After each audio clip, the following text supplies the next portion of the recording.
Հայաստանի վարչապետի պաշտոնը զբաղեցնող անձը Նիկոլ Փաշինյանը իր հակաեկեղեցական քաղաքականությանը համահունչ վերջին օրերին կրկին սկսել է թիրախավորել հայ առաքելական Սուրբ եկեղեցին։ Մայիսի 29-ին կառավարության նիստում հնչեցրած իր ելույթում Փաշինյանը հերթական անգամ փորձեց արժեզրկել եկեղեցու դերը, հնչեցնելով ահա այսպիսի հայտարարություն. Ես դες պաշտոնապես ասում եմ, որ մեր եկեղեցիները չուլանացված են, չուլանացված։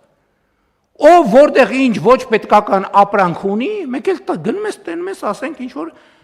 ավելացած մետլախ, պարկով ցեմենտ, ապալովկի հին կտորներ, ենթադրենք արմատուրայի հին ժանգոտ կտորներ, ասենք մտնում ես բարդը ինչի համար է եկեղեցի մտնում ինչ որ հոգևոր հաղորդակցության ունենալու, չէ՞։ Մեկ էլ մտնում ես նայում ես այդտեղ աղբալցրած, այնտեղ ինչ որ մեկի հին շորերն են, այնտեղ մեկը կոշիկներն ա դրել, այնտեղ մեկը իր հին կռավատն ա վերը դրել։ Բայց ո՞նց կարելի է ասենց էլի, այսքան ինչքան կարելի է այսքան կեղծ լինել, հարգելի ներկաներ, ինչքան կարելի է ինչքան կարելի է այդքան խոսել սրբության մասին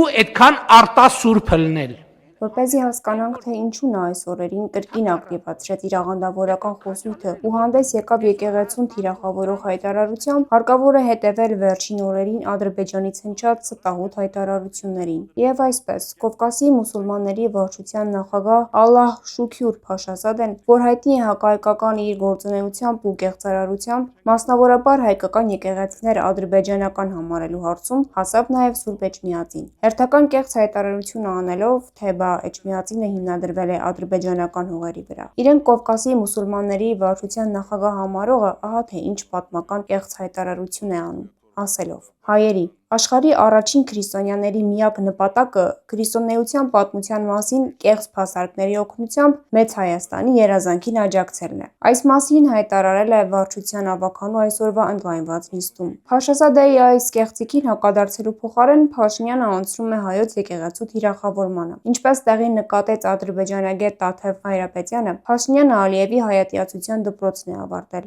Մեջբերենք Տաթև Հայրապետյանի գրառումը. Ես արդեն հանգում եմ այն մտքին, որ Փաշինյանը ու նրա մերձավոր շրջապատի որոշ ներկայացուցիչներ Ալիևի ղեկավարած հայատյացության դպրոցն են ավարտել։ Լավ, որքան պետք է չսիրես քո պետությունը, հայկական ինքնության մաս կազմող տարբեր բաղադրիչներ, որ նման անհեթեթ թվացող, բայց իրականում շատ հստակ նպատակ հետապնդող վիրավորական մտքեր արտահայտես։ Օրեր առաջ Կովկասի մուսուլմանների գրասենյակի նախագահ Ալաշուքյուր Փաշազադեն էր ատելության բառամթերքով թիրախավորել հայոց եկեղեցին։ Դրան ոչ միայն արձագանք չտրվեց պետական որևէ հաստատության կողմից, այլ ավելին, թիրախավորված նոր չափաբաժին ավելացվեց հենց երկրի ղեկավարի կողմից, ով կոչված է սպասարկելու պետության շահը։ Ինչպես ժողովուրդը կասեր, պասերով աշխատում են։ Հայ առաքելական Սուրբ եկեղեցին այսօր այն միակ կառույցն է, որ աշխարհին տարբեր հարթակներում բարձրաձայնում է Ադրբեջանի կողմից հայկական Արցախի օկուպացված լինելու մասին ու պայքարում Արցախում կատարվող հոգևոր, մշակութային եւ պատմական ժառանգության ավերի դեմ։ Հայտնի է, որ Գարեգին II ծայրագույն պատիրակ եւ ամենայն հայոց կաթողիկոսի առաջարկով Բեռնում մեկնարկել է միջազգային համաժողով, նվիրված Արցախի հայկական հոգևոր եւ մշակութային ժառանգության պահպանությանը։ Համաժողովը հենց այդպես էլ վերնագրված է՝ կրոնական ազատություն, հայկական հոգևոր, մշակութային եւ պատմական ժառանգության պահպանումը Արցախում։ Հայաստանի Հանրապետության իշխանությունը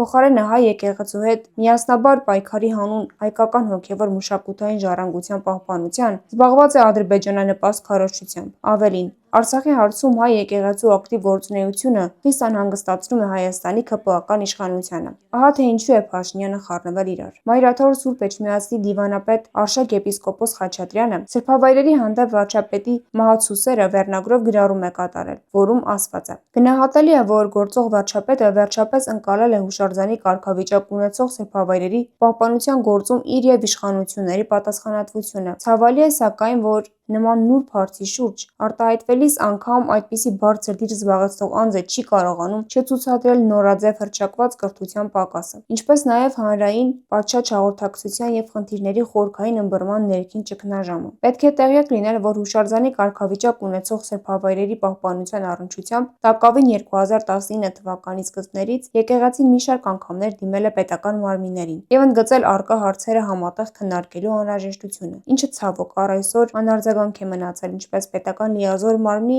այնպես եւ կառավարության կողմից։ Սրբավայրերի հանդեպ վարչապետի հանկարծական հետաքրքրությունը այսուհանդերձ ունի նաեւ մխիթարական ներուժ։ Միգուցե երկրի ղեկավարը հանկարծ որոշի նաեւ նկատել հայկական սրբավայրերի նկատմամբ ադրբեջանական աճող հավակնությունները։ Գուցե թե հայացքի արժանանան նաեւ բռնազավթված Արցախում ոչնչացման վտանգի առջև գտնվող սրբավայրերի պահպանության կենսական խնդիրները։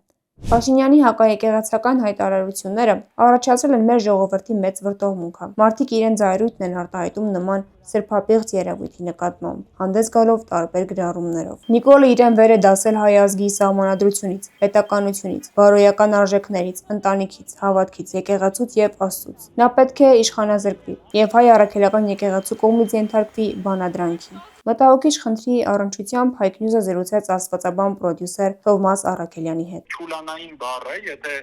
նույնիսկ տեղին է օգտագործել, ապա չուլանային աշխարհայացքի հետ մենք գործ ունենք, հա? Չուլանային աշխարհայացք, չուլանային կուսակցություն, որը իր չուլանային ուղեղից ամիսը մեկ այդպիսի մի կոնտենտ է արտադրում, դա նույնն է, որ իր ուրեմն զուգընկերուհին, որը վերջերս իմացանք, որ իր կինը չէ նույնիսկ, եթե ընտանեկան արժեքների մասին ենք խոսում, գոնե ինքը պիտի լռի, գոնե մարդկային այդ սոլիդարությունը ունենալով, որովհետև ապրում է իր զուգընկերու հետ, խոսքը Աննա Հակոբյանի մասին է, ու իր զուգընկերուին մարդ է, որը Facebook-ով մեկ այլ քաղաքական պետական գործի անվանում է Էրշ։ Հիմա այս որակի խոսույթը ես դժվարանում եմ մեկնաբանել։ Բայց բուն հարցին անդրադառնալով, ինչ եմ ուզում ասել, նախ մարդիկ փայլուն տեսնում են եկեղեցիների, ընդհանուր առմամբ եկեղեցիների վիճակը այսօր։ Եկեղեցիները աննախադեպ խնամված են, ամենուր տեղի են ունենում վերականգնողական աշխատանքներ։ Բազմիցս Բեաթար Հայրապետը նշվել է որպես Գարեգին երկրորդ շինարար կաթողիկոս, որովհետև այն աննախադեպ շինարարությունը, որ եղել է մեր Հայրապետի օրոք,